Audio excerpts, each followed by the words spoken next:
Olá galera, é hora de aprender com o professor Vini. Vamos lá! Olá galera, tudo bem? Aqui é o professor Vini falando e hoje eu vou continuar aquele tema que a gente começou na aula anterior. Na aula anterior nós falamos sobre a origem da vida e discutimos algumas noções básicas sobre a teoria da evolução gradual dos sistemas químicos de Oparin e de Haldane. Tá?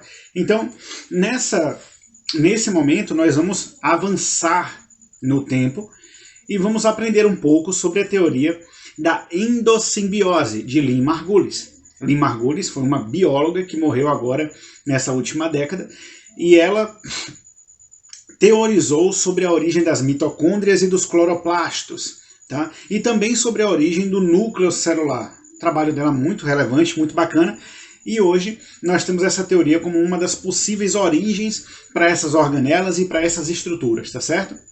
Me acompanha aí, vamos lá!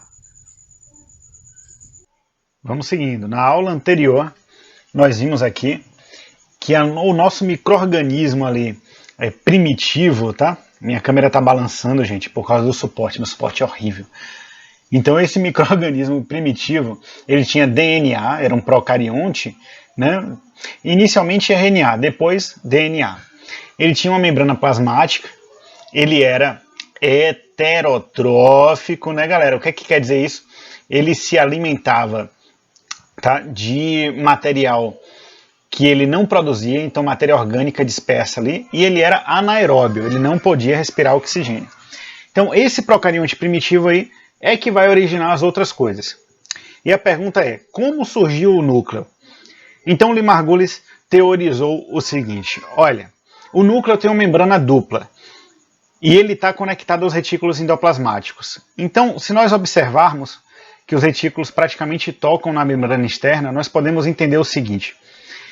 Esse procarionte primitivo começou a passar por um processo de dobramentos, de invaginação.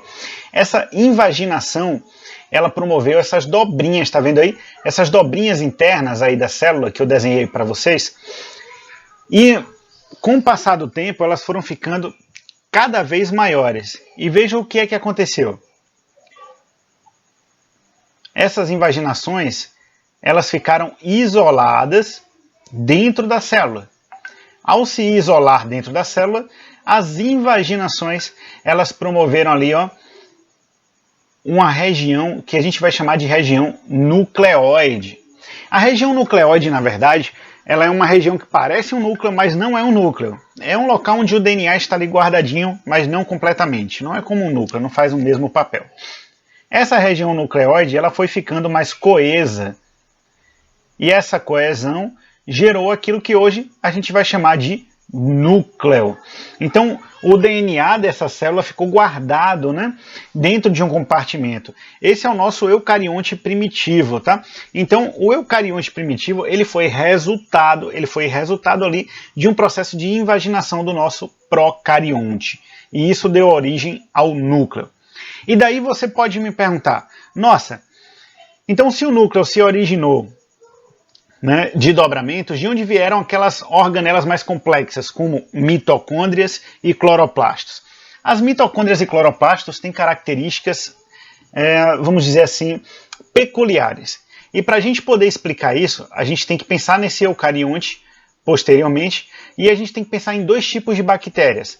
As bactérias fotossintetizantes, que são aquelas que surgiram, né, posteriormente com clorofila e conseguiam fazer fotossíntese, e as bactérias aeróbias. Tá? Então você tinha ali uma bactéria fotossintetizante e uma bactéria aeróbia, um procarionte fotossintetizante e um procarionte aeróbio. Vamos começar com o nosso procarionte aeróbio, com nossa bactéria aeróbia.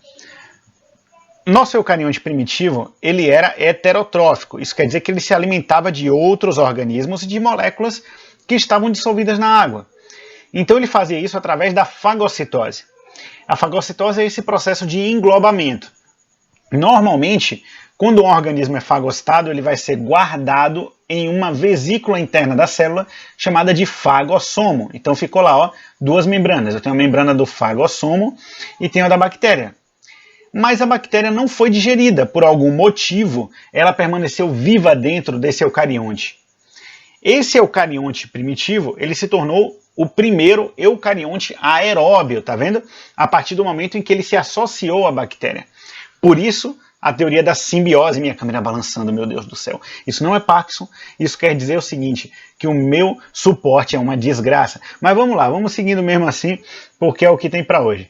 Então, olha só, continuando o nosso raciocínio, agora eu tenho um procarionte que ele já tem mitocôndrias, tá? Ele já respira. Então, professor, por que primeiro a mitocôndria, depois o cloroplasto? Porque as plantas têm ambos, têm as duas coisas, e os animais só têm uma delas. Então é mais provável que a mitocôndria tenha sido absorvida primeiro e o cloroplasto depois. E acompanhando aí, olha só, agora nós temos a bactéria fotossintetizante e nós temos um eucarionte primitivo, mas esse eucarionte já respira, ele já consegue respirar oxigênio e ele está com fome. Ele vai comer essa bactéria fotossintetizante. Ele faz lá ó, os seus pseudópodos, que são essas extensões do citoplasma, né, da membrana, e aí ele começa a englobar essa bactéria. E quando ele começa a englobar essa bactéria, ele vai fazer um fagossomo novamente, porque o papel dele aí agora é fagocitar ela, olha só. Então tá aí o nosso fagossomo, tá? É a nossa vesículazinha alimentar.